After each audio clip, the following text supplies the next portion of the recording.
Oh, Foot Clan, we are about a week away from the ultimate draft kit launching on June 1st. That means you only have about a week left to go get the pre-sale pricing, the cheapest you can get it all year. If you want to dominate your draft, have all of our tiered rankings, all of our video profiles, every tool you need, go get it now at ultimatedraftkit.com.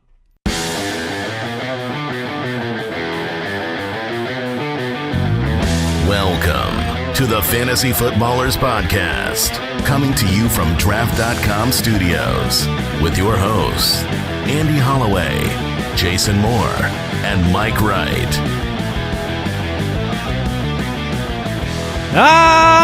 Welcome in. The show is about to begin.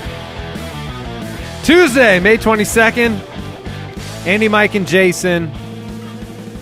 Your best friends are back. Happy to be with you, best buddies out there. This is going to... Can I just interject for one quick second and say what a great show I think this one is?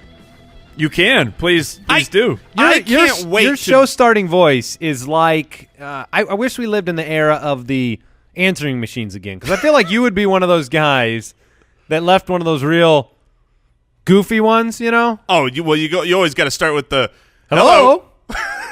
Oh, you're that guy? Oh, you know Jason's I am. Come on. The trick? Yeah, you don't know that I am. Gotcha. No. I was the guy of the I would play music from my boombox, Oh, really? and then I would just interject with things. Hey, this is Mike, and I'm not at home. No, it was more of like The Offspring, you know, like the do that one, and then I would have something very clever about this is my answering voicemail. Oh, we are all so young and hip. Welcome in. Great show for you today. That's what Jason has told me. It really is, because today we get to fight with each other. Yeah, we have the Explain Yourself episode. We'll do a few of these, I'm sure. But this is the first one. We just launched our initial 28 rankings on the website. 28? Yeah. I said 2018. No, you did not. Said 28. You said 28. Our initial 28 rankings. Yeah, we do our top 28. We've ranked 28 players. 28 players. It took us a long time. Other sites, they give you the top 100, 150, 200.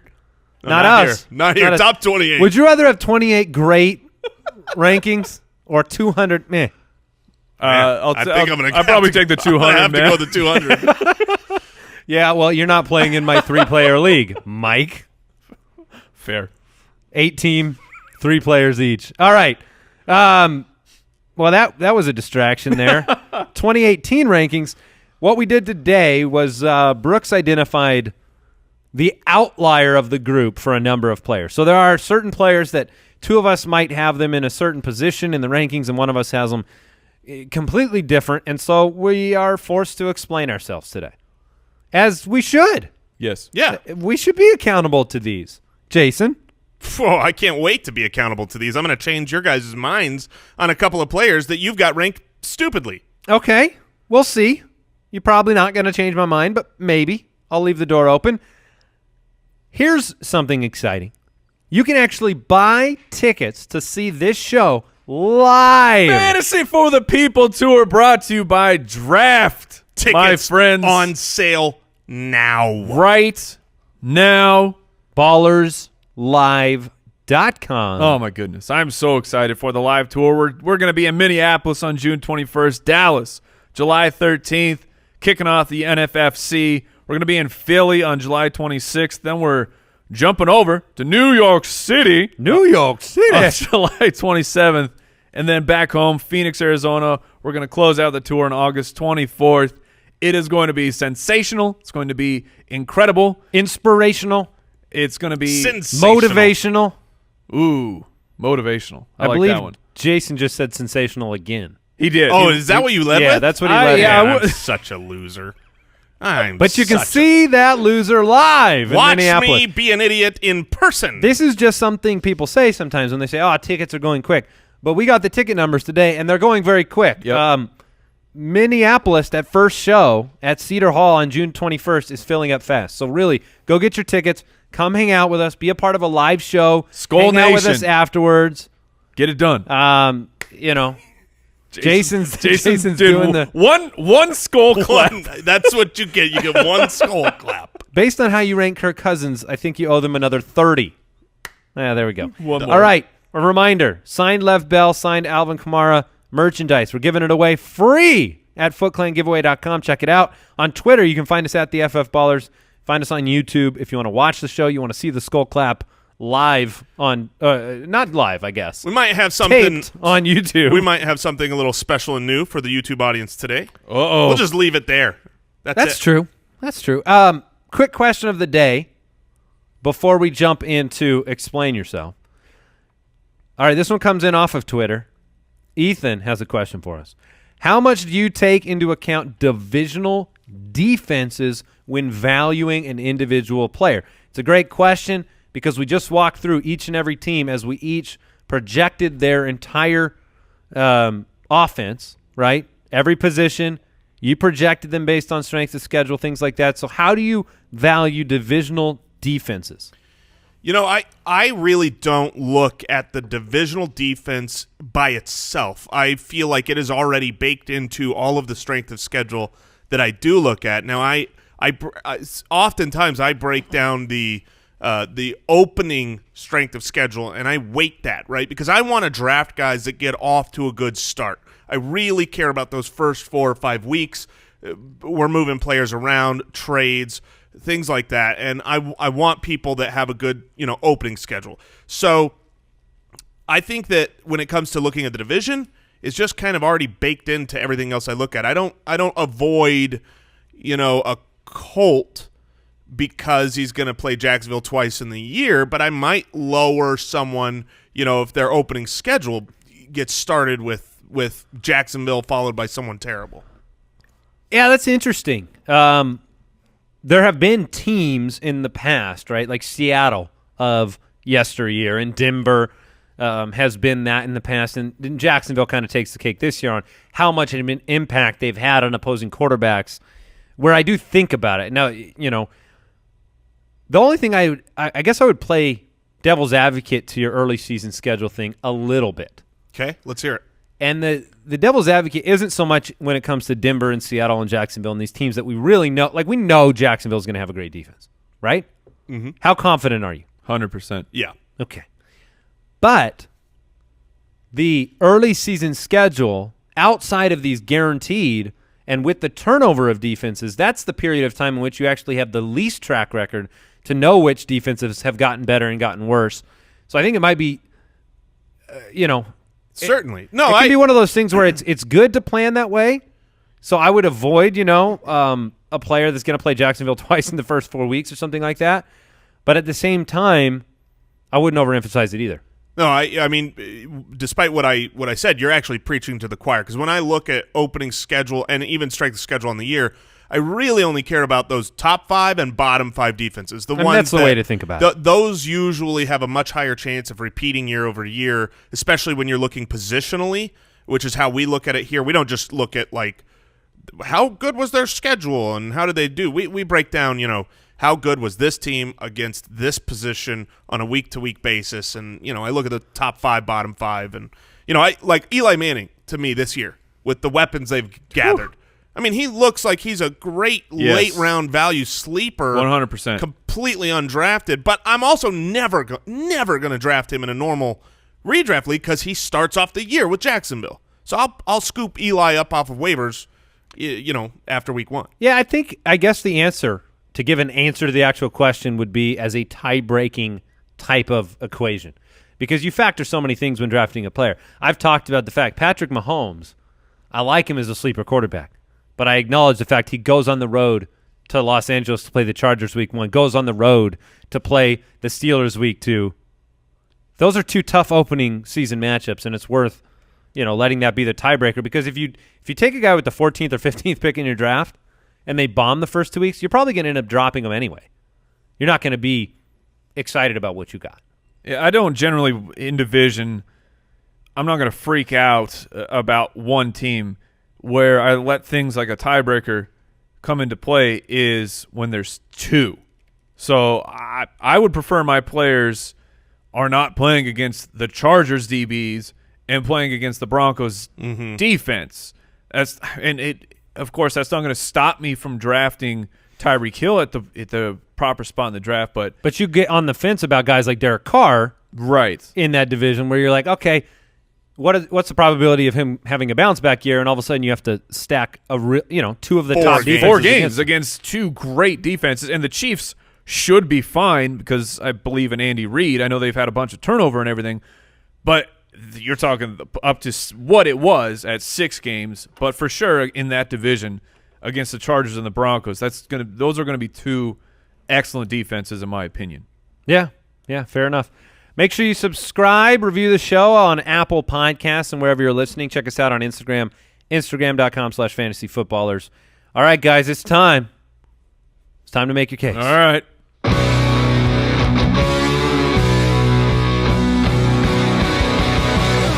I'm quite well, thank you. No. Clearly you are not. No rational person would do as you have done. Explain yourself.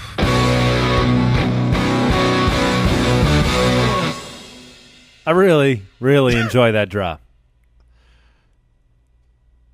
I'm just going to sit in the glow. I don't need to say anything. I thought My I was work first up speaks for itself. I thought I was first up on the docket, so I was trying to leave it there. I see what you're doing. But right. no one's helping. I'll Oh, jump all right. in here. I will jump in. Jason, Mostly asleep you around be me. quiet. Okay, I'm quiet. Shh. This is the Explain Yourself episode, as we have mentioned, highlighting a player where there is a large discrepancy with one of us. 2 of us generally agree on the value and the ranking of this player, but one of us has them either much higher or much lower. And just to also add to that, on Twitter and everyone that's listened, you've had a chance to look over the rankings on the website. And we've seen these questions come through on Twitter. Yes. Directed quite pointedly at us individually when we have a player that is ranked a different way than the consensus in this room. So player number 1 got off to a poor rookie season, but he plays for the Tennessee Titans. He should be the de facto number 1 wide receiver, was drafted extremely high, was drafted to be the man in Tennessee. Corey Davis. Andy has him ranked as a wide receiver 2. Jason and I have him nowhere near that. We have him buried. Yes, and I feel like almost you both have to explain yourself more than I do. I will say, seeing my ranking, and we do our projections out, and guys fall where they fall. I'm shocked, honestly, where he ended up for me, because right now, looking at the number 62, that's too low. But having said that, Andy's got him at 21 currently, which is far too rich for my blood. So, Andy, explain yourself. I can, and I think you started to make the case for me. Last season, ankle surgery, recovered in the offseason from that, had a hamstring injury, sidelined him through a portion of camp, and it cost him games during the regular season. But this is the number 5 pick in the NFL draft. Corey Davis is 6'3", 209. And last year you saw a rocky offense, a regressing Marcus Mariota, and I know you both in this room, or at least Jason, believes that Marcus Mariota I do. has the ability to have a strong bounce-back sleeper quarterback type of season after a very down year last year where he threw 13 touchdowns and 15 picks, which, by the way, I believe 13 was exactly half of what he threw the year before. So I agree that bounce back is in the cards for him. You bring in a new offensive coordinator that comes out of that high-flying Rams offense last year, Matt LaFleur, and you give me the number 1 passing option, a guy that is a red zone threat in Corey Davis, that can out-muscle people, and I see a recipe for a Devin Funchess type ascension. He's the example I want to bring up here because last year he went from the 86th rank. He finished the season, the 86th ranked wide receiver in 2016. He finished last year at 21, exactly where I have Corey Davis, and it's the same recipe, only I think Corey Davis is more talented. I don't necessarily think that Mariota is more talented than Cam Newton, but Corey Davis has the ability to be a top-tier guy. He just didn't get the opportunity last year to show it, battled through injuries. That's his responsibility. But in 2 playoff games, he was 9 for 98 and 2 touchdowns, so you got to see it there. And you actually saw the target shift in his favor and away from Rashard Matthews in the playoff games, I think he's pretty safe as a wide receiver too. I mean, you're going to have to name, 24 other wide receiver ones in the NFL above Corey Davis, and I think he's going to be in that category. I think the talent is there, but the argument that you bring up about Devin Funchess is, I think, an argument more in our favor because Devin Funchess had the number 1 wide receiver on that team, Kelvin Benjamin, leave, and his target volume had to go up. And then Greg Olsen. Yes, thank you. Greg Olsen went down. So Devin Funchess became the absolute de facto target hog at the wide receiver position, whereas with LaFleur coming over from that high-flying Rams offense, they use 3 wide receivers like crazy. The 3 wide receivers set, and they spread the ball evenly to those 3, and you've got 3 guys in Tywan Taylor, Rashard Matthews,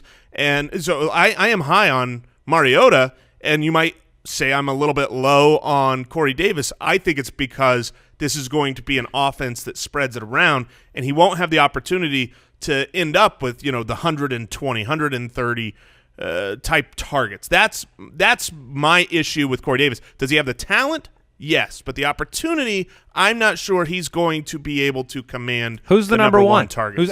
Because the three wide receiver argument holds no water with me compared to other teams. Everybody in the NFL runs 3 and 4 wide receivers all the time. And everybody has slot receivers. Everybody's got tight ends. Everybody's got all those position players. I have Corey Davis. I want to know why Corey Davis can be 50. There has to be someone else that you have on that roster ahead of him. You're not going to get a top 15 quarterback performance if 50 is the height of your wide receiver production. Ironically, I think the most recent memory I have of a top 15 quarterback without having a top 50 wide receiver was, in fact, Marcus Mariota a couple years ago. We haven't even mentioned Delaney Walker, right? Who's an 800-yard per season type of guy. Despite using a Walker. Right. Get bodied. New nickname, Delaney and the Walker. Oh, that is rough. But Marcus Mariota, his career high, which was his sophomore year, 3,400 yards and 26 touchdowns. And I side more with Jason on Corey Davis, I think, is tremendous, but will he be force-fed enough targets? If he was in a 6'3", 209 4th-round pick that emerged in the playoffs, you wouldn't have me putting him in this position. Yeah, but absolutely. You did, the Tennessee, and we'll move on. I've got one for Jason here. I didn't put him in this position other than the fact that Tennessee put him in this position. They drafted him to be great. All the offseason reports have been very, very solid on Corey Davis now. And so I think you're going to see a guy that even without volume, now I have him at 120 targets. I don't think that's crazy. But even if he doesn't get that, this is a guy that can have 8 to 10 touchdowns, flat-footed. That's how big he is. All right, Jason, I want to talk about a player that Mike and I have at 41 and 42. I couldn't be less excited about him if I tried. And I'm surprised Mike's down there with me. This is one of those things where Mike's right, and I want to explain that a little further before I turn it over to the guy dancing to my right in Jason. What Mike was saying is when we do our projections, we go team by team, and we break down, we break those completions down into the wide receivers and into the running backs and into the tight ends, and we statistically build each player. And we're not sitting there going, okay, that means that this player is now ranked number 10, and then I got to make him number 11. We fill out all those projections, then we go and look and let the data do the talking for us. Mm-hmm. And so in this case, the data put this guy at 41 and 42 for me, and for Jason, he's 26, which is just outside of running back 2 range, and that is Marlon Mack, running back for the Indianapolis Colts. Our consensus rank because of that is 33. I can live with that as well. But Jason, tell me why Marlon Mack has a chance to emerge as a running back 2. Yeah, so Marlon Mack, I mean, when I look at it and I go, okay, Marlon Mack is 26th. I think I've got him too low, right? Because here's why. Marlon Mack is actually a good player. Every time that I watched him last year, I liked it. And you hear the arguments of, he only every time? When I watched Marlon Mack, I loved his highlights. They were great. But you know who else had great highlights on the Indianapolis Colts last year? T.Y. Hilton, who sucked. but he can do it. You saw monster big plays. The problem was the Colts were terrible. The Colts offensive line was atrocious. Andrew Luck was not there. What are you going to do other than, they put everybody in the box, and yeah, he only had 3.8 yards a carry, and yeah, that was the best on the team. If you compare him to the other guys on the team, he led the way in yards per carry. He is a talented back, but now you have the vacated spot of Frank Gore and his 261 carries.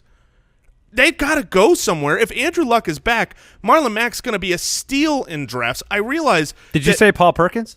Is that what you said? No, because Paul Perkins, when I watched, I never saw anything special. Marlon Mack, when I watched, I did see plays that I thought were actually special. Now, could he turn into he has the opportunity and fails because the offensive line isn't good enough? Sure. But, you've got to be betting on. So if you think Andrew Luck is back, okay, you're talking about, even last year, Frank Gore was the running back 19 last year at his old age, and 12 the 2 years prior. Someone is going to score there. So if you want to say, hey, I'm putting my chips in, and my belief is that Jordan Wilkins, later round Robert rookie Turbin running back, or Nyheim Hines. Exactly, Robert Turbin. He's way better, right? What was his yards per carry? Was it even into the threes? Answer, no. He was below 3 yards a carry. No, Marlon Mack's going to have the opportunity, and if he fails, he fails. But I see him as the starting running back for a team that just vacated 260-plus attempts with Andrew Luck. I really don't have a problem with your ranking. Yeah, it's too low. I don't have that. No, it's not too low. It's not too low. I would have a problem if you were in the teens with Marlon Mack, because I don't think that you have evidence of improvement on that offensive line and evidence that Mack can carry a workload and pull over 3.8 a carry. Being the fastest of the worst isn't an argument in his favor. And I do see Paul Perkins comparisons because this is opportunity more than production so far, statistically. Would you agree with that? Yeah, it's definitely statistically he hasn't produced. Statistically, he didn't do anything. But I don't have great. a problem with 26. But if you want to take a leap on him, I think he is a better, more talented running back. You've got a guy who is a great pass catcher, but he's also, he's 213 pounds, ran a 4.5. He's got enough talent here. The problem, and I don't have a problem with the ranking either. It's you're projecting him to be the starter. Yes. I am not, and that's what it comes down to. Because if he won the job, 26 seems fine. And even the problem with, let's say he earns the grinder role, which he's got to, like you said, he's got to beat out Wilkins, he's got to beat out Bob Turbin, he's got to beat out Christian Michael. They drafted Nyheim Hines in the 4th round, who is a sensational scat back. So this last year's line of 33 targets, 21 receptions, it wouldn't surprise me if that actually goes down, and the passing game to the running back does filter more through Hines than it does through Marlon Mack. And if Marlon Mack loses that role, then his fantasy value is going to explode in the people who are spending a high ADP pick on him, which I think when we're getting to draft season, people are going to have to make a decision on Marlon Mack. Is he the starter or is he not? Will you do me if I don't think they're going to have to. You want to know why? You think it will because play I think out? They're going to sign another player. They could. And then we'll bring Jason on to eulogize Marlon Mack. Sure. Because if you look at what people think as possible top destinations for DeMarco Murray, the Colts are number 1 on that list.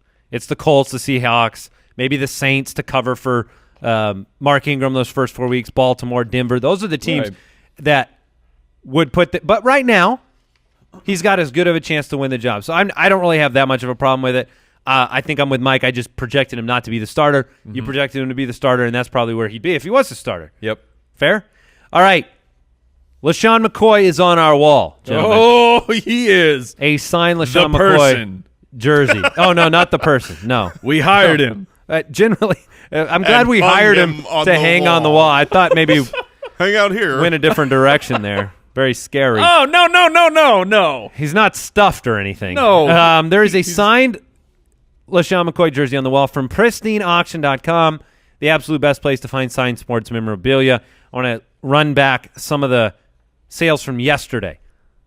A signed Emmanuel Sanders Broncos Super Bowl 50 logo football, $49. Le'Veon Bell signed NFL football, $48. Corey Davis, just talked about him. If you believe like I do, buy low on the signed Titans jersey, $45. every day. Hundreds of daily auctions. We read you a few. There are hundreds. Your favorite player, your favorite team, your best chance to put something awesome and autographed on your wall. And all you have to do is go to pristineauction.com and check it out.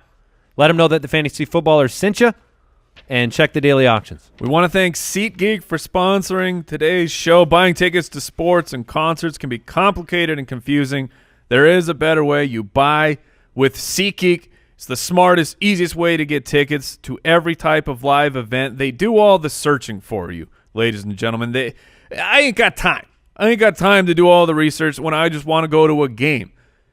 As in, I'm going to be taking my son to his very first football game. We're going to go to the Cardinals-Broncos game because I have failed as a father, and my son's favorite team is the Denver Broncos. Oh. But I will do the proper dad thing, and I will take him to the game, and I'm going to use SeatGeek to get my tickets because it's the easiest way to do it. You pull up a picture of the stadium. They've got the ticket values colored out. I see green. It means go. It means I'm getting a good deal. It's that easy.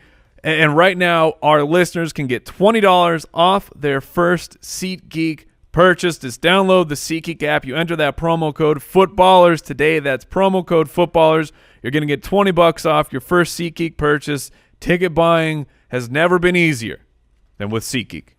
All right, let's talk about one of Mike's decisions that he made on his 2018 initial rankings, and that's with Robby Anderson. Now, he comes in as the 23rd on our consensus, and that's because Jason and I forced him up the list. I have him at 20. Jason's got him at 19. Last year, Robby Anderson went from the 68th ranked wide receiver in 2016 all the way up to 16. And, Mike, you've got him at 36. Now, are you pressing the pause button because you don't know how things are going to shake out with his legal situation, or because that weighs into it? Okay, and what about Terrell Pryor and the other weapons there? And that's the thing, is last year the Jets wide receiver depth chart was a bit of a disaster. They last minute added Jermaine Kearse onto that team on September 1st. And Robby Anderson. That's late. Robby Anderson became the de facto number one. Is a suspension coming for Robby Anderson? I believe that it will. Quincy Enunwa is back. In 2016, he accounted for 20% of the Jets' targets. Terrell Pryor, maybe he's a dumpster fire. Who knows? But now he's there to also to build into that workload. And the thing about Robby Anderson is it's just regression is coming. He was incredible off the waiver wire last year. 5 games, 6 touchdowns in that time period.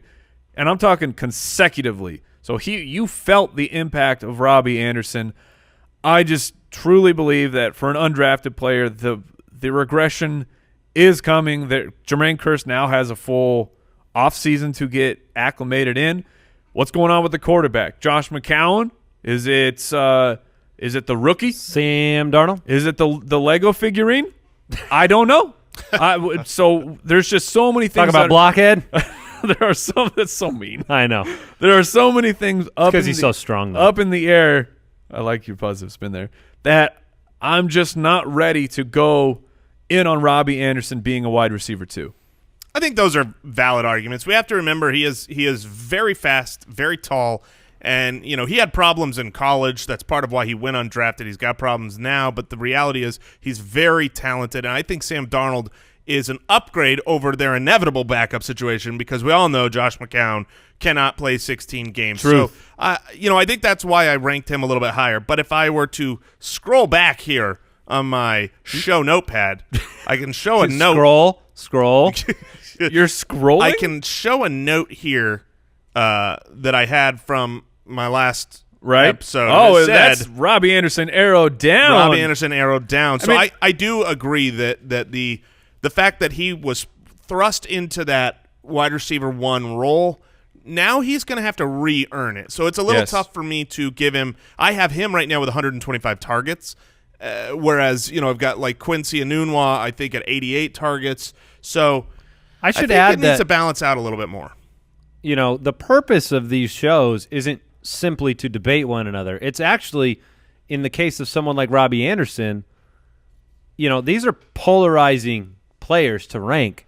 Therefore, there's either great value in them or great risk. depending on what argument you buy into. I can see a player like Robby Anderson, if he drops down the list but can produce as a top 20 wide receiver like he did last year, that's a steal. But if you overinvest and he flames out, then you cost yourself. So that's kind of the situation. I'm very concerned about his touchdown regression coming. All right. You guys want to hold me to the grindstone on this one? Go ahead, Jay. All Kick right. him off. So here with the next guy, we've got a player who is very good on a very good offense, has always produced well when healthy, and Andy hates him as a person. We're talking about no, not as a person. We're talking about Stefon Diggs, who I have ranked at 14. Mike, you've got him as a wide receiver 1 at number 12, but Andy's got him down at 29. Not a top, wide receiver 24. When I saw this, my initial reaction was that I have him too low, but I don't, and I won't be changing him because of this situation. In fact, I could contend that you both need to make an adjustment because your projection for Stefon Diggs would far exceed any fantasy finish he's ever had. 46th, 38th, 19th last year. I would contend your ranking of Corey Davis far exceeds anything that he has done. I agree, but I think we understand 3 seasons is more than 1. And listen, here's the games played for Stefon Diggs. 13, 14. He's never played a complete season. They're going up. That weighs in. Then I go and I look at how I projected Stefon Diggs. Okay? I projected him to exceed last year's targets, completions, yards, a better target percentage, a better catch percentage. All I did was move him from 8 touchdowns, which I think is a little high for a guy like Stefon Diggs, to 6. So I'm not moving him. I like other guys more. I like more reliable receivers that stay healthy. I like a situation where he is the de facto 1 on the team. That's the only reason. Now, 29 seems really low. And I have been in the offseason camp of get the better value between Thielen and Diggs. But when I get down to it, there's a massive disparity between 95 targets and 143 that Thielen had last year and 64 receptions and the 91 that Thielen had. There's more of a difference between them. And while Diggs is super talented and a great wide receiver and makes Saints fans cringe even thinking about him, I still contend that he has to prove to me that he can get to 12 to 14 first before I go and rank him up there. I think he's a bit of a trap for those that want to buy into the healthy Stefon Diggs. Now, maybe you get that. Maybe year 4 is the year you get the healthy Stefon Diggs. It hasn't happened yet. It hasn't happened. Let me ask you this, though, because I'm sure that when you ranked him out and projected him out, you did not give him a full 16 games, which is completely fair based off of his history. But if Stefon Diggs plays 16 games, he finishes where? Top 15? 15 to 18. Okay. Yeah. No, it's a fair point. So you're right. I put him in that 14 game range with the projection. And we all do our projections slightly different, where the injury concern of how much do we bake that in, or do we just do we project out a guy's ceiling if he plays out all 16? So we each have our own unique style of how we handle those things. Ordinarily, I think we all try to assume health unless somebody has a track record. Diggs is a track record guy. Jordan Reed, some of those players. Is that fair? Yeah, that's very Most fair. of the time we Usually, try to do that. I'm giving 16 to everyone. Yeah, it's exactly what you just said. All right, let's talk to Jason for a minute because, look, I shouldn't be surprised by this. Any wide receiver over the age of 30 gets his disrespect. Larry He's over 30. hates Larry Fitzgerald. Yeah, over 30. So we're talking about 2 years ago? Huh? Pierre Garçon is our 28th ranked wide receiver. I've got him at 25. Mike has him at 26. Some people call us sensible. Some people call us accurate. It doesn't matter. Reasonable, beautiful, handsome. Jason, you've got him at 35. I know we've been discussing our ultimate draft kit and players we look at as values, and Mike and I were making the case for Pierre Garçon whether to include him in the ultimate draft kit as a value. I saw you grimace as though you were eating a food that was sour. Beets. So talk to us about Pierre and his connection with Jimmy Handsome and what you expect. Yeah, well, look, Pierre Garçon had a really, really good year. That year was 2013, which was, spoiler alert, a long time ago. Pierre Garçon, since then, was the wide receiver 50, 33, 27, 76. Not a top 2 wide receiver. Then you have to look at, okay, how does he score? How did he succeed in the past, and what's going to make him succeed now? And the reality, it's volume. He is not a touchdown guy, and that is the major issue. If you look at him over his career average, and this is per 16 games, not just, I'm not taking, an average of if he only played 6 games. His per 16 game pace is 4 touchdowns a year. You factor in the fact that Kyle Shanahan and his offense is usually that's called one full Julio. That's called, yes. 4 touchdowns is a Julio. Yeah, which obviously he was another Kyle Shanahan counterpart. True. Where you get the volume, but you don't get the touchdowns. True. He is 32 years old, which is the year that the average wide receiver kind of falls off. And you combine that with the fact that they drafted Pettis to come in. Marquise Goodwin got to step up into that role, and they have other receiving options there. A lot of people believe in George Kittle.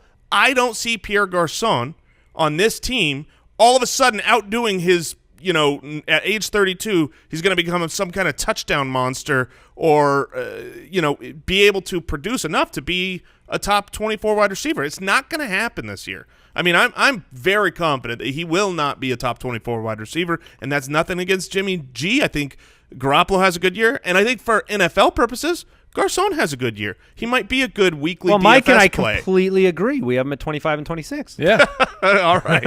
Well, there you go. I'll tell you this: I wouldn't take a water bet with him being top 24. That's for sure.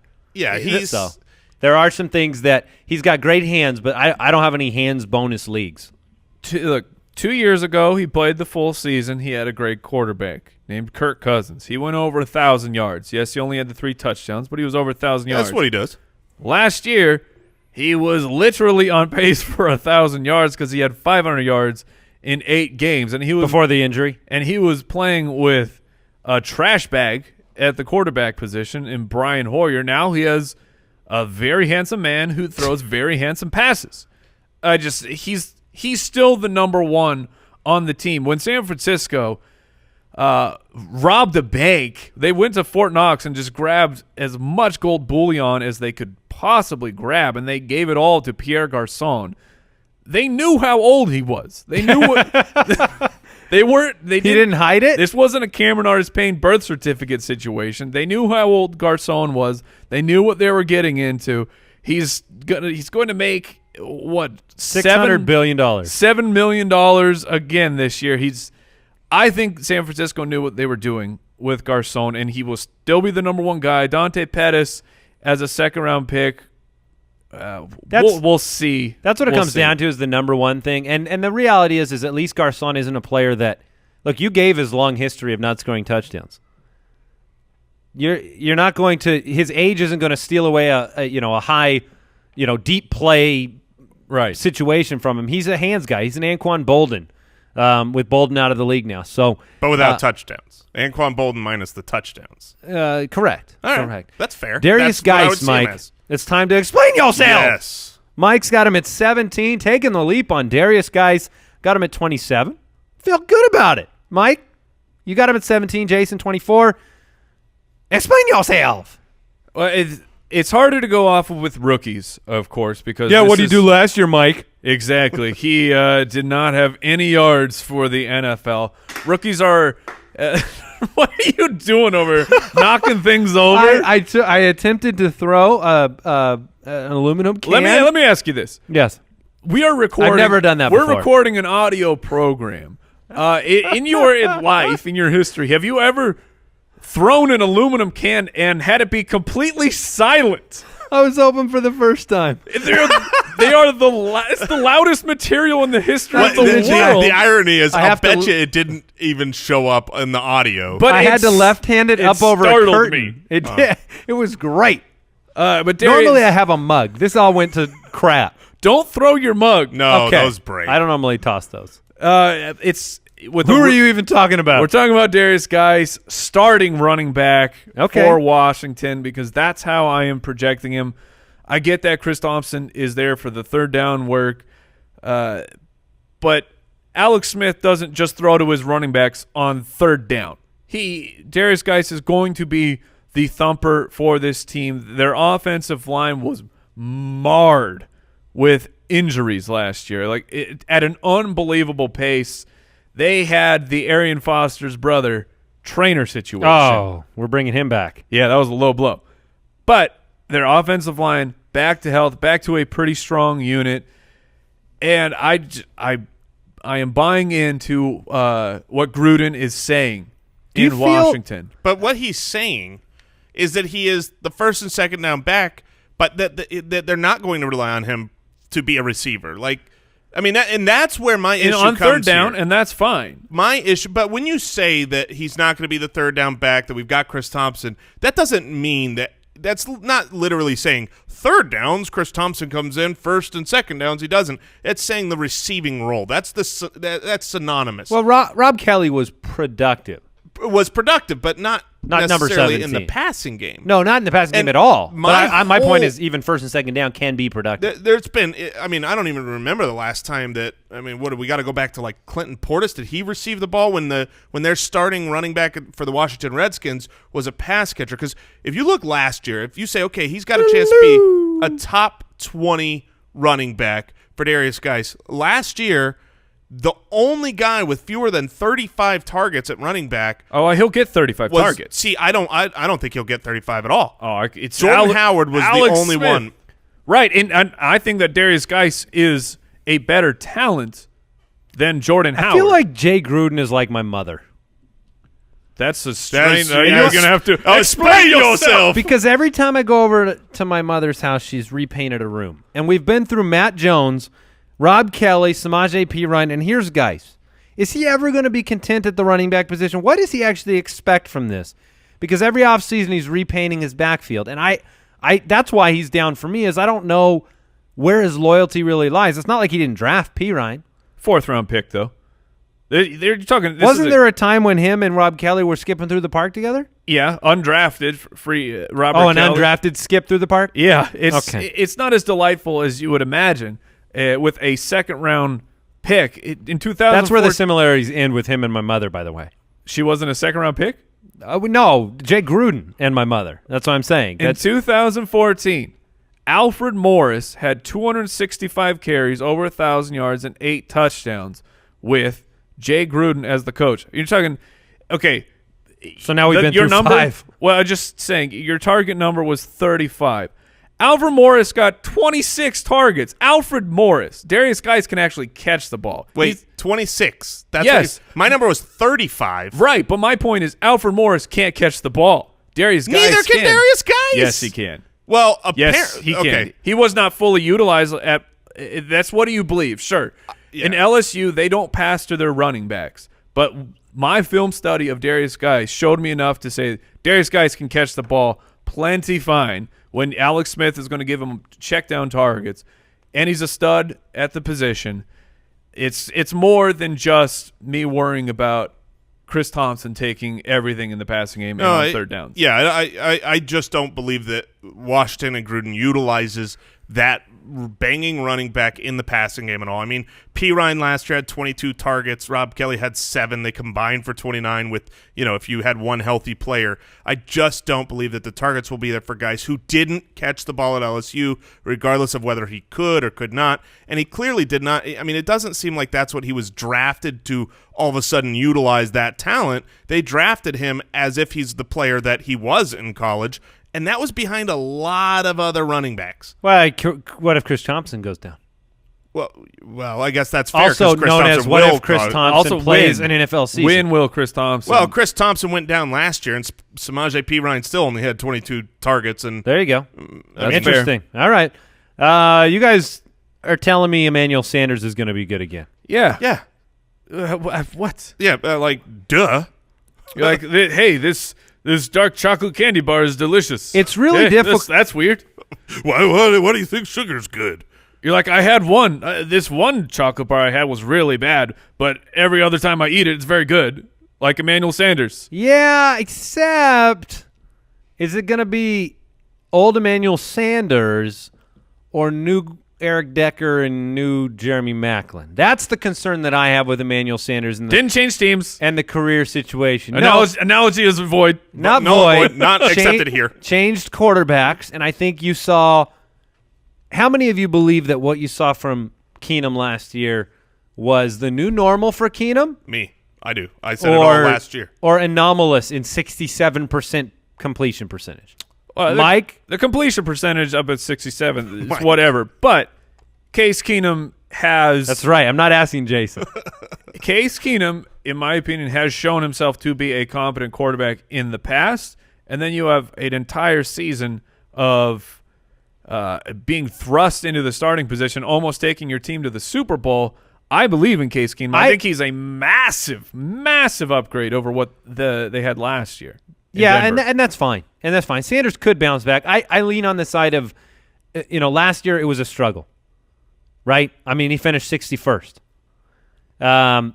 He belongs higher than 53. Where he was also banged up. He was banged up. He's got more than enough talent to be good, but he's also the de facto number 2 on an offense that sputtered tremendously last year. New quarterback.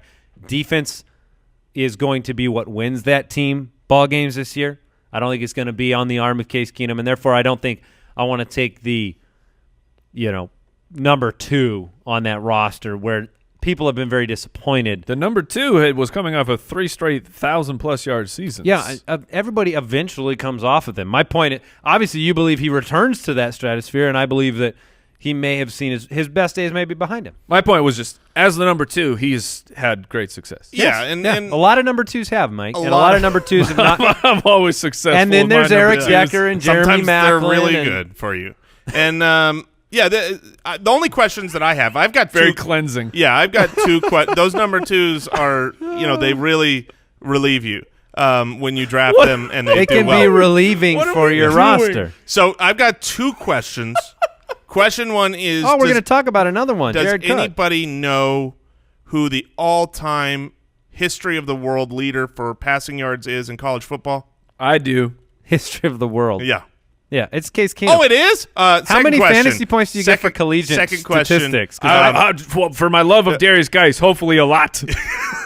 Second question, who is the all-time in the history of the world leader for passing touchdowns in college football history? Is it the same guy? Oh, it is. It's Case Keenum. So why didn't they draft him, Jason? Because he's small. It was sizeism, He's 6'1". not 6'3". Yeah, it's because he played in a. He doesn't have a super It's strong because arm. he doesn't played have those, in a high-flying. He's been on 3 different rosters now. He's been on Jeff Fisher's rosters. He was also on the Texans. Look, career 61% passer, goes for 67% on a team that is built. Every piece around him was successful last year. And so, do I think a 22-7 touchdown to interception ratio is going to stay for a guy who has the year before 9-11? For a passer rating, career passer rating 86, he went up to 98. They paid for the hope that Case Keenum has leveled up like a Warcraft character, and I don't think he's done it. I don't think he's done it. And even if he has, even last year, the world was so great, and he threw for a Tyrod Taylor-esque 3,500 yards. Go distribute that.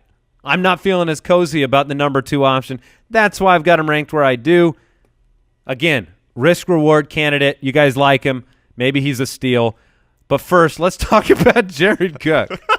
Let's talk about Jared Cook as fast as we can.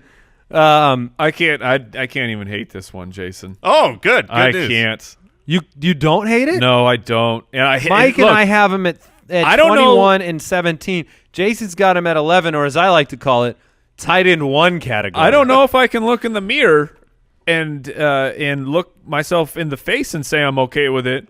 Yeah, look. But I am. Jason did his cooking by the book. Tell me what's up with Here's Jared why Cook. Jared Cook is ranked as my number 11. Now, And I saw your eyes when you saw your own ranking of him. And you weren't a proud man. I wasn't a proud man, but I actually lowered him to this point where I think he belongs. Wait, you lowered him? Yes. Now here's to this point. Where was he? He was too high. He was too high. But listen, the reason that we don't like him here is because of ceiling. He doesn't have the capability of being a top 5 tight end, and so we just dismiss him outright. But the reality is, last year he was the 13th tight end, and he had 2 touchdowns. Okay, last year Jared Cook was 10th in targets, top 10 in targets. He was 11th in receptions. He was 7th in yards. I mean, these are how he, the problem was he had 2 touchdowns, but now Michael Crabtree is gone, and they've brought in, old busted replacements. He is used in that offense, and he's had a stretch before of 3, 4, 5 touchdowns in a row. I gave him 3 touchdowns. If he had 4 touchdowns last year. Did you rank more than 11 tight ends? Yes, I did. I ranked like 60 of them. If he had 4 touchdowns last year, which he's had 5 on multiple occasions in his career, then he would have been the tight end 9. So I think this is a very reasonable spot to place. If Amari Cooper really does stink, if that's who he is, someone else is going to have to catch the ball. I don't think it's even if he doesn't have to stink. But Jordy Nelson, Martavis Bryant. Michael Crabtree's gone. I don't hate it, but I do not hate Jared Cook. You have to admit they added more. Don't you think they added more targets than they subtracted? They may have reshuffled the order in which they get distributed, but Jordy Nelson and Martavis will add up for more targets than Crabtree will. Yeah, I mean, it could certainly prove to be true. I will say this, because at the end of the day, what we want to do here is have the Foot Clan draft the best players, win the most championships, bring home those #Foot Clan titles. And I will say this, I do have him ranked as my 11th tight end. I think that is That's about fine. where he will finish, but there are players that I would draft over him. We don't just go 100% based on rankings. That's why the Ultimate Draft Kit and the player blurbs and write-ups and video breakdowns are so important. For instance, I would draft Jordan Reed over Cook because Jordan Reed has the opportunity, the chance, the talent to, if he stays healthy, be a top 5 guy. Cook doesn't. Top 5's not in the recipe. So I would rather swing to Tarot the fences cards. with those last picks rather than take a Cook. But Cook will be enough involved to where he's going to finish around there. When Cook does something nice, you trade him twice. That's what I say. There you go. Get rid of him. I don't. How do you think you'll trade be him able twice? Just do your best. All right. Forget the rest. All right, Drew Brees. Woof. Jason. Oh my goodness. Andy, we both got him at 10. 10. Where he belongs. Mike, giving him one last ride on the hype train. When all was said and done, Mike, Drew Brees was your number 2 fantasy quarterback in 6-point You're league. darn right he was. So, in a manner that is better than his commercial acting, tell us why. yourself. Tell us why Drew Brees is your number 2 quarterback. Which maybe you could start by naming some of the guys that are behind him. What? Like Russell Wilson, like Cam Newton, Yeah, they are behind. Andrew Luck. They are and who?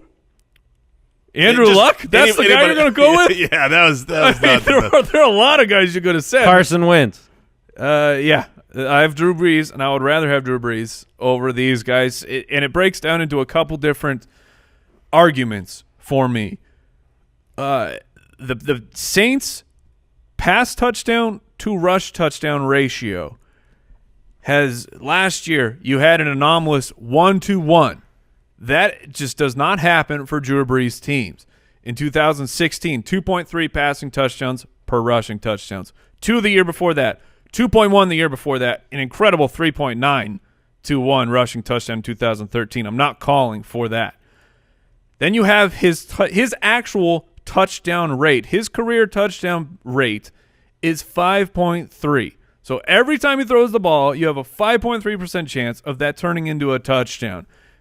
It was at 4.3 this past season.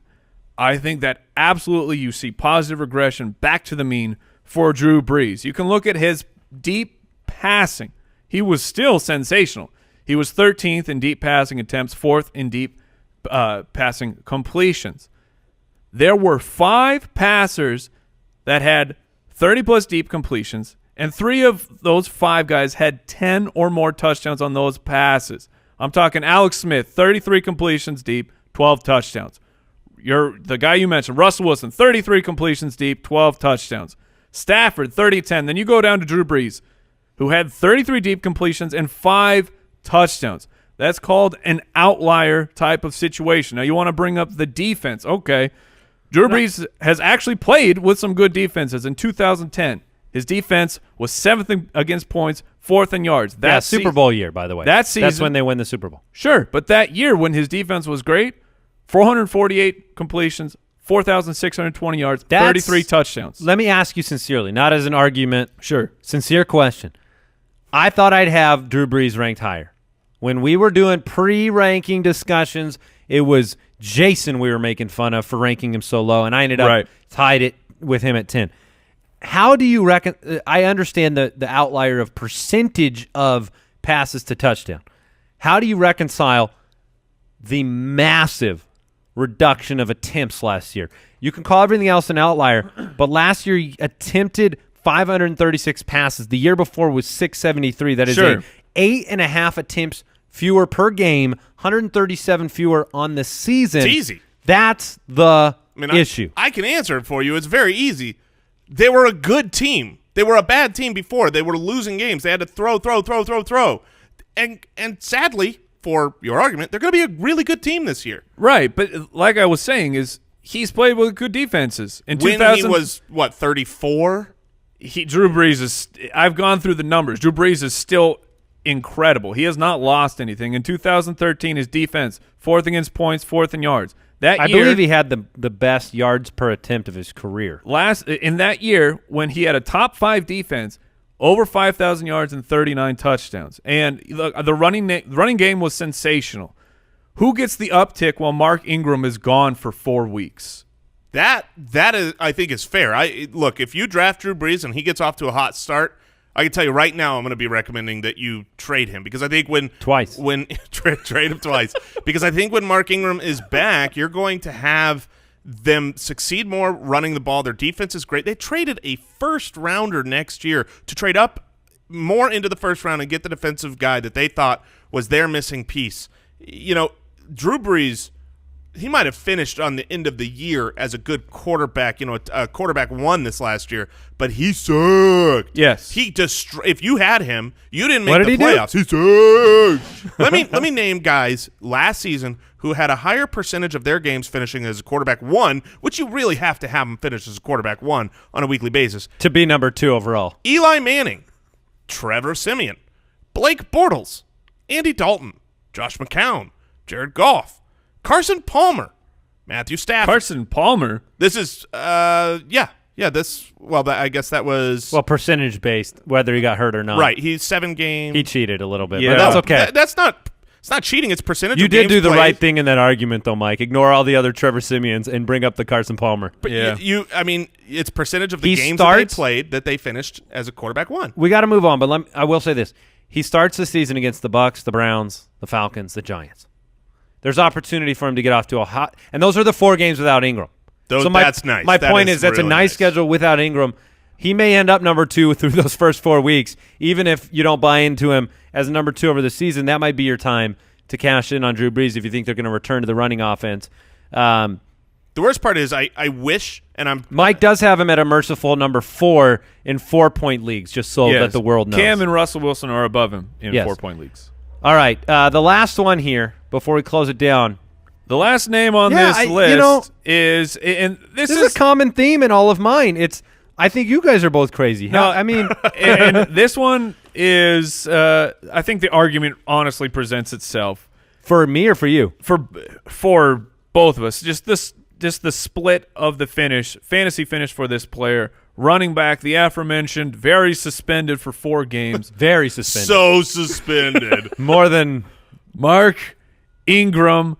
I have him just outside of running back 3 territory. Jason has him just inside of it. Andy has him at 19. Now, I imagine in some part your guys' ranking is a warning to the listener. Yes. It's a warning, like Jason said on the show, I think 3 or 4 episodes ago, he said he wouldn't draft Mark Ingram. Now, I have him at 19 because I think that's where he's going to finish. And the argument's easy for me.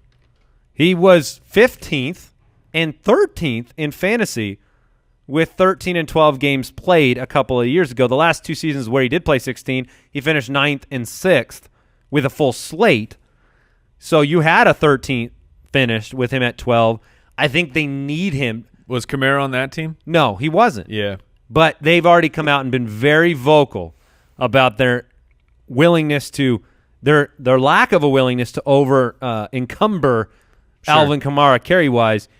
I think that Ingram will slip in drafts and then still finish as an RB2 because this is a great team that proved – like I feel like Jason should be on my side here.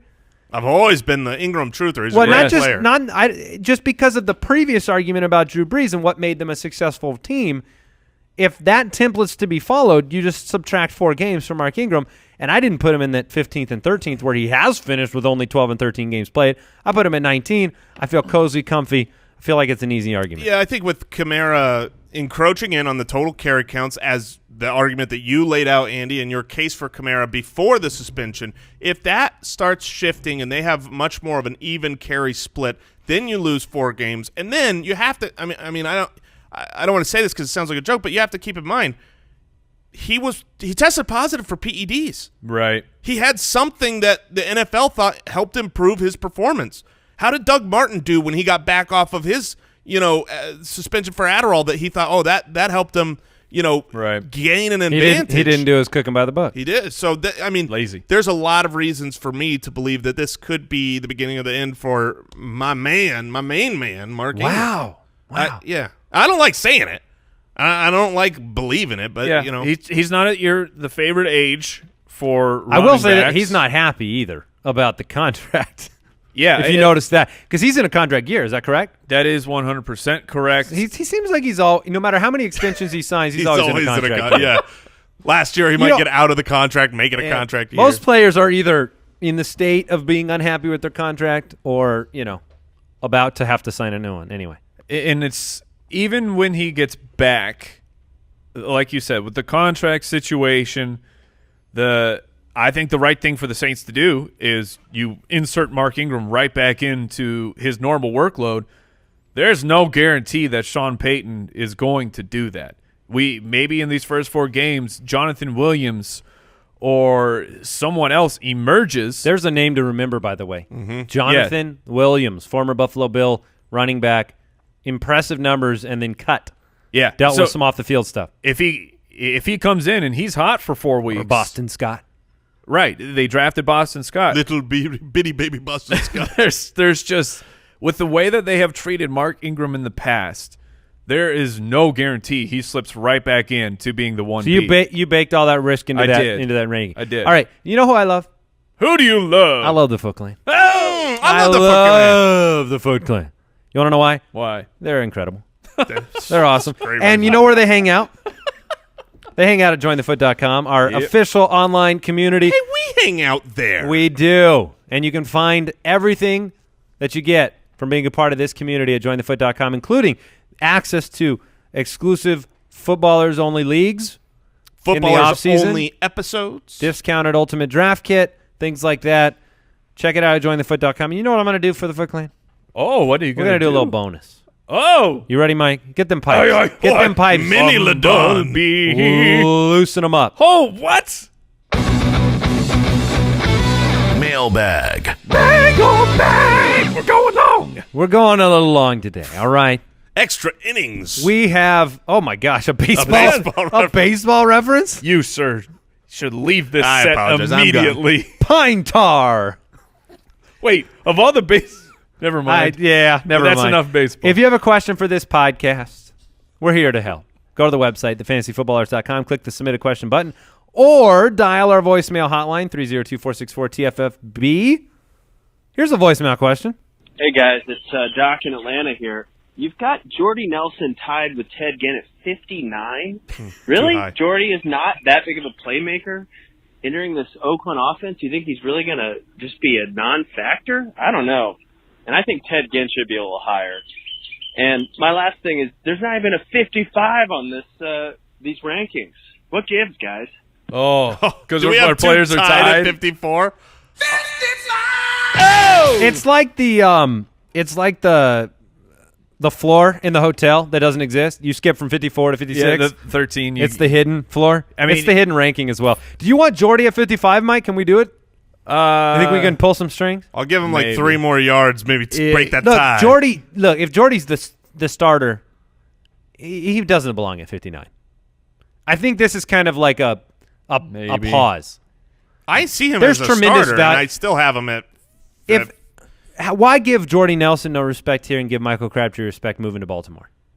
Because I think there's the difference here is too fast. Is multifaceted. If Jordy went to So Baltimore, wouldn't you feel if different? Jordy went to Baltimore, I would feel different because Okay. he would be the clear one. Amari Cooper is the clear one. Part of why they got rid of Crabtree is to make sure that they know who the one is. So now you're splitting the wide receiver 2 duties between Jordy, who looked terrible last year when he didn't have Aaron Rodgers, who's up there in age, and Martavis Bryant, who's a pretty solid wide receiver. Those guys are splitting those secondary targets. Tell you what, I made an adjustment to my rankings. Oh, I had Jordy Nelson at 58 receptions, but I moved him. You moved him down? I moved him. Let's say 55. That's Same yardage. 55 He picked up an extra. is a number of receptions that Jordy Nelson did not make it to last year. I know. That's why. Do you know how many receptions I have Jordy down for? Oh, don't do it. No, I have him down for 54. I bet it's a disrespectful No, amount. It's 54. Is it really? Well, it was. 54. Boom! What is? You moved him to 55. Mike, where do you got him? Hold on. How many receptions do you have for Jordy? This is not our normal. This is not our normal routine statistical for process. statting people out. I had him at 58. You had him at 54. I think reasonable. I already have him at 63. Yeah, there you go. He came in behind. So Jordy Nelson, from week 6 out, a.k.a. Not Aaron Rodgers, he put up 34 receptions for 252 yards. Who's the quarterback over in Oakland? Is it Aaron Rodgers? No. Okay. No, but It's an upgrade from Brett Hundley. My point is simply you Said all people all the time. you take his numbers last year, which were they're bad. They are Jordy Nelson appears finished. You watch him play, he is not the same player. Yes, he can absolutely replace Michael Crabtree in the red zone. So maybe his touchdowns are actually at a rate where he's a successful fantasy player, but his yardage it's not going to be there. For those of you following the news and seeing the report, Ian Rappaport talked about it first. There's another one from the New Orleans Advocate newspaper talking about Alvin Kamara. He will be limited to 14 to 15 carries per game during the 4-week suspension. I want people to understand he averaged 7.5 a game last year as the number 3 overall. What did he average towards the second half of the year? I don't know. I can pull that up for you. I'm just quick. making the point that there's room. There's still room. Don't take that as a warning sign that Kamara. Oh no, I guess they always had him in the top 5 anyway. All right, Paul in New York. New York City? Was that where what do you you waiting got? for? I don't know what I was waiting for. I was waiting for some It wasn't friendship. the city. It was just a state. When do you guys New York. suggest is the best time to schedule the draft in a redraft league? A week or days before the regular season? What do you think? Love the show. Schedule it now, but schedule it for after the week 3 preseason. That's what we say. Totally As agree. close as you can get to the regular season, I think is there's more benefit to be closer to the season than there is to be early. Schedule it now. Talk to your league, and definitely after the 3rd preseason week. Daniel in Shrub Oak, New York. Do you guys miss Game of Thrones? Why you got to bring it up, Daniel? Dude, you just ruined my day, Dan. That's a jerk move. What a jerk. Mason on Instagram. Mason wants to know, do you think Kenny Stills will become the primary option in Miami? And if so, is he worth a look as a potential sleeper? He is absolutely worth a look as a potential sleeper. It is in the realm of outcomes that he becomes the primary option. Kenny Stills has been he's not incredible. He's not, I've got a top 20 wide receiver. But for someone that you get extremely late in the draft, Kenny Stills has been pretty good. Yeah, I mean, he's still a 60 reception peak guy to me. And they did go out and spend money on Danny Amendola, Albert Wilson, so keep that in mind. But as a potential outcome, it's possible. Still got Devontae Parker. All right, Rob in Hereford, United Kingdom. I was laughing at the Parker part. You missed it, man. What did I miss? Hey, guys, first time. Oh, just bonjour. Rob in the United Kingdom. You guys are really off your game today. I just want to. Well, you told the hilarious joke about Devontae Parker. What? Where he's still a factor? Yeah. Okay. All right. First-time fantasy football player. Oh, welcome. Congratulations. Listen to this one. This is a first-time player question. After doing a mock draft on Yahoo last night, my projected score was rubbish. Any tips on getting... That means bad. Any tips on getting this spot on or ignore what they say and stick with my team? I've got both. You can. Here's a tip for getting your score up. Close your eyes and click draft on the highest player available. And then you'll have a better score, and your team will be rubbish. Yes, so no, completely ignore those scores. The automated scores right now, the automated scores that I've seen. Ignore them even more. Yeah, I mean, they just don't. It's silly. I've made some teams before that I thought were absolutely great that are C's and D's, and I laugh in their face, and those are championship type teams. People who like validation. Yeah. And instant validation. And those scores, it's hard to get a bad score at the end. Even when we do our mock draft episodes, which we'll be doing another one here really soon, and you get that kind of poor score at the end, you kind of go, somebody doesn't like me. And that's hard. Just go and win the Especially championship. hard I'm used to it, but it's hard for other people. We got one more question in here that I want to fit, and this one's from Bob in Craryville in apparently New York. Have you guys ever heard of Craryville? A lot of people from different parts of New York. They must be coming to our live show. You better be at the show. How do you get tickets again? BallersLive.com? BallersLive.com. But he says BALLERS Live. LIVE.com. Yeah. Says, hey, guys. Ballers Live. Hey, guys, listen to the show faithfully. I know you have the Ultimate Draft Kit, but I only play DFS. Oof. Is there something I can order to help out with my DFS? You have a lot of information on your podcast. We should check with the judge. I could be doing a little bit better. We should check with the judge on this. Got a ruling on this one, Judge? Giamatti, do you know anything with regards to this question? Try the gavel. Yeah, we got to always gavel. You're the judge. Get the DFS Ultimate Draft Kit Combo Pack. Oh! If he only plays DFS, there's a DFS pass. And please check out the Fantasy Footballers DFS podcast. It will start up once the season actually hits. You can't play football DFS. Mike hosts that show with a couple of great DFS experts. It's a once-a-week podcast. It is the perfect amount of information for you to have a leg up on DFS each and every week. Something we introduced last year because of questions like this. We know a lot of you play DFS. Some of you only play DFS. And we wanted to bring the footballer's magic to the DFS realm, and we were stuck with Mike doing that. So yeah, if you straw. If you do play, if you do play both, the combo price on the pre-sale is significantly cheaper. So definitely get it this week before it goes live June 1st. All right, hopefully you enjoyed the show. Really long show. Guys, my goodness. Yanni or Laurel? Laurel. I'm a Laurel. I'm a Yanni. Wow. Hey, make sure you play some best ball with us at draft.com/ballers. Draft is great. Check them out. Thank you for listening to another episode of the Fantasy Footballers Podcast. Join our fantasy football community on jointhefoot.com and follow us on Twitter @TheFFBallers.